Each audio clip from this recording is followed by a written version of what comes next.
Howdy, howdy, y'all. It is another Maharaj episode, video, whatever you want to call this. This is chapter 45. What comes and goes has no being. So, this one, I would say off the top, interesting observation that is more of a, I guess, psychological thing than like a spiritual thing. Within this conversation, I noticed an interesting. So the questioner, at first, is they have very short responses, like very short questions and responses. As Maharaj is just like, doing like an entire paragraphs, full of text by comparison of talking, like just very much kind of going on and on and on. But I noticed a shift happens when the questioner actually starts asking more questions and getting more engaged.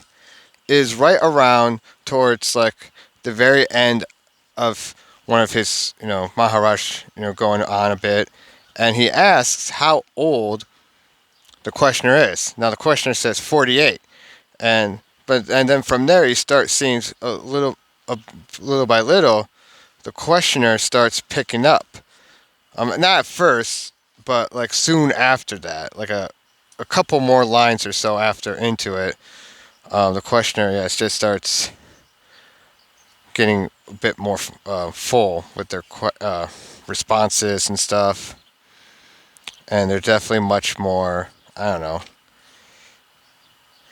kind of engaged with it more in a deeper way. I don't know, because it's Maharaj is taking a personal interest, even though his whole message is extensively like, go beyond the person, go beyond this thing in space and time that you imagine your world to be and that you imagine your mind to be in. Because he does go on about this quite often.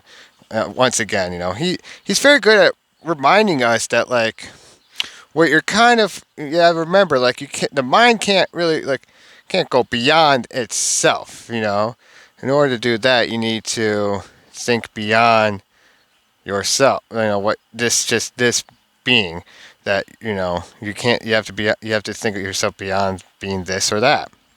You have to be I am, because I mean at one point the questioner does say a person is naturally limited.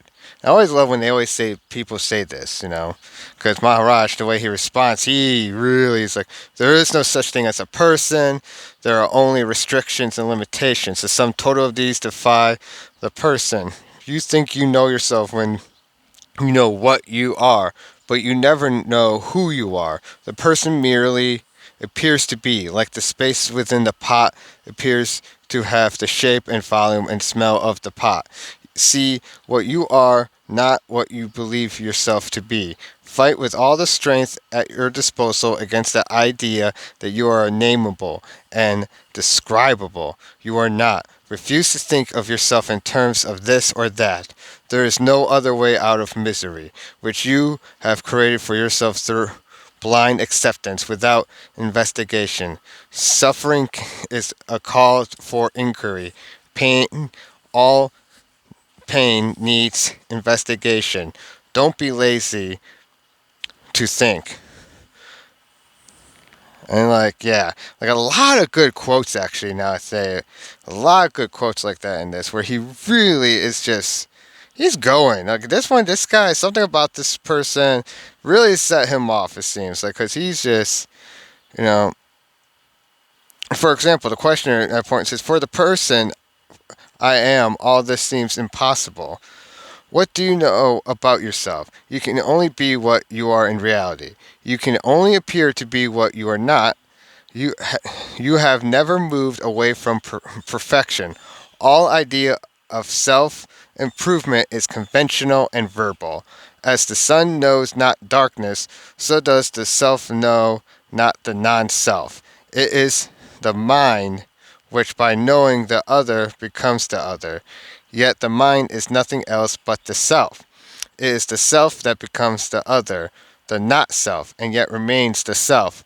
All else is an assumption, just as cloud obscures the sun without in any way affecting it, so does assumption obscure reality without destroying it. The very idea of destruction of reality is ridiculous. The destroyer is always more real than the destroyed. Reality is the ultimate destroyer. All separation, every kind of estrangement and alienation is false. All is one. This is the ultimate solution of every conflict.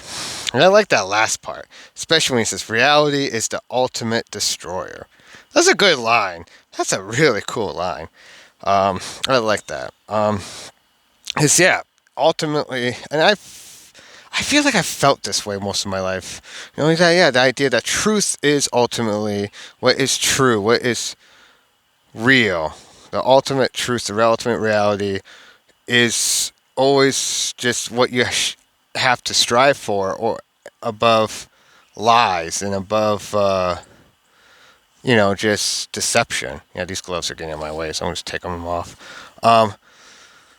So yeah, lies and deception. So it's just that's what that's why this hits me so, because that's I think that is really what he is saying.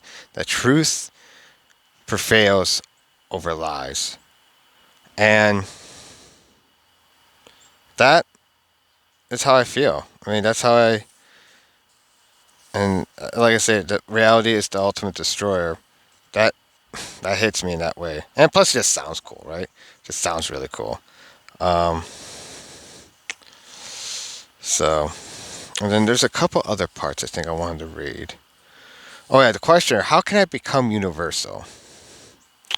Um, Maharaj, but you are universal. You need not and you cannot become what you are already. Only cease imagining yourself to be the particular. What comes and goes has no being. It owes its very appearance to reality. You know that there is a world, but does the world know you? All knowledge flows from you, as all being and all joy. Realize that you are the eternal source and accept all as your own. Such acceptance is true love. And so it's saying, like, yes. I mean, I think he even mentioned it later, too, like, yes, like your body and everything like is of this world, but like you as like the source, as the witness, you know. So it's a very, like I say. I mean, and I think part of the issue, I think, is the language, um, especially our like English and you know Eurocentric languages, the Western world languages. You know, a lot of them, and actually probably even a lot of non-dharmic languages in general aren't like designed for this sort of inquiry. So it's sort of way of perceiving and thinking of the world. Um, so like I say, it becomes very difficult. But I hope that this, like I say, this is this book is very much like I say. I've always say this. It's like the nail hitting the nail. Over and over and over and again, trying to get the nail in there to stay in there, or like you can think of a screwdriver or whatever. So just something along those lines, or just you're driving along, going down the path until you get to that destination. Of course, the problem is, of course, Maharaj would say you were already in that destination the entire time. Like, what are you doing? Uh, so oh, this is another good one, and I might actually end on this one. No. This is actually I will end probably on the last part here, because a lot of this is. I'm not saying it's not. I don't want to say it's bad because it's not bad. Like I said, it's just if, especially if you've been watching along, there's a lot of this is pretty similar. It's pretty like I say nailing some points across. So like I say, and you haven't been checking out my chapters. Like I say, please, I highly recommend doing so because like I said, this series has been a blast, and I think going through it, you gotta think of it as like a journey to go through. So, Anyways, I want to end this with Maharaj, like yeah, with this the last part he says. Um, and the questioner has asks, just as the waking state exists in seed from form during sleep, so does the world the child creates on being born exist before its birth. With whom does the seed lie? Maharaj, with him who is the witness of birth and death, but is neither born nor dies. He alone is the seed of creation as well as its residue. Don't ask the mind to confirm what is beyond the mind. Direct experience is the only valid confirmation.